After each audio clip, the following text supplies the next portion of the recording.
What's up guys? Welcome back to my channel, Aqua Piston. At for today's episode mga katubig, mga guys, kukuha po ako ng motor, bagong motor ko. Dito lang po yan sa Superbike Center, Lingayen Branch po. Dito sa Barangay Tonton lang po yan. So, ang ilalabas ko po ay ito nga po yung Click 125 version 3. Ito po, pinili ko po yung pearl white pa ito, kulay. Ayan, napakaganda po. So, yun nga, bago po natin simulan to, don't forget to like, comment, and subscribe to my channel. Pakiring na rin po ang notification bell para updated kayo sa mga bagong video. Let's go! At ito na nga siya guys, yung napili ko. So, ang pinili ko is itong pearl white. Ayan, pearl white ang kulay, napakaganda. Ayan. Available color nila is blue, red, black, tapos itong white. So, ang pinili ko is white kasi napakaganda po talaga. Kaya kung mapapansin nyo, napakaginis po. Yan, ang ganda-ganda.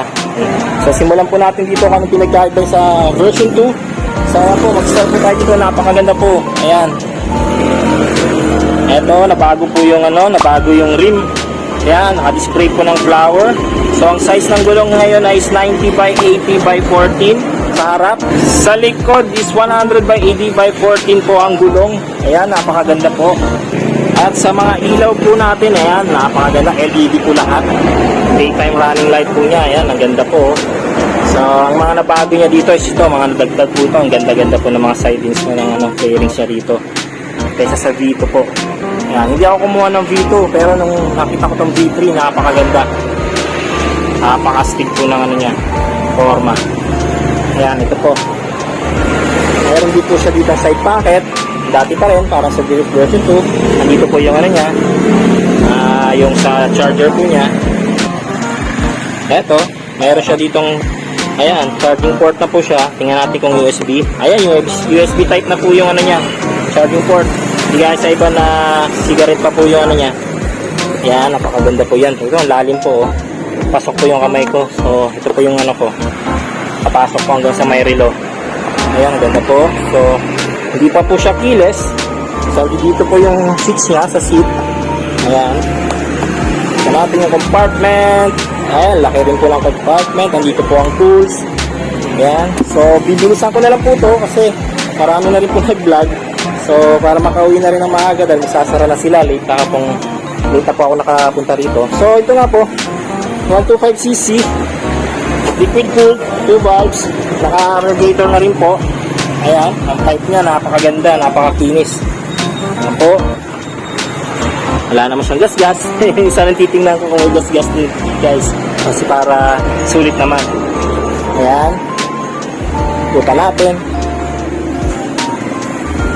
Sa niya, footrest niya, same pa rin po sa V2, V1 at V2.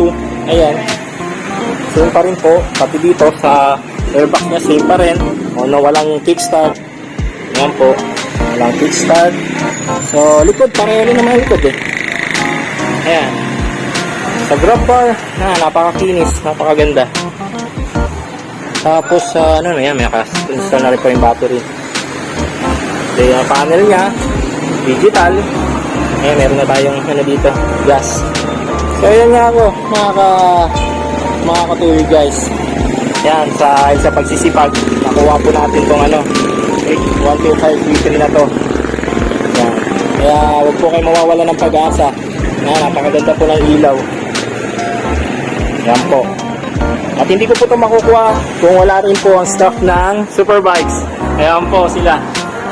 Maraming salamat po. Ano po pangalan ni Ma'am? Ma'am Chari? Chari po? Ayan si Ma'am Chari po. Yung branch manager po ba nila? Ayan, dahil po sa kanila maraming salamat po. Yung mga staff nila, ayan. Si Ma'am. Shoutout kayo. Hi kayo. Ayan. Ikayo. Ayan, si Ma'am. Thank you po. Ayan po. So, ayan po. Kung gusto nyo ng murang motor, napakabilis. Ayan, napakabilis po nila. Dito lang po kayo sa Superbikes Center sa Lingayen Branch po.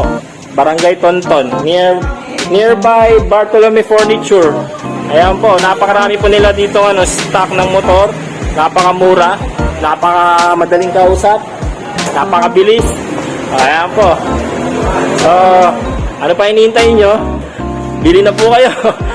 So, hanggang dito na lang po ang aking vlog, katubig. So don't forget to like, comment, and subscribe to my channel. Pakiring na rin po notification bell para updated kayo sa mga bago kong video. So see you in my next vlog guys. Thank you. Bye.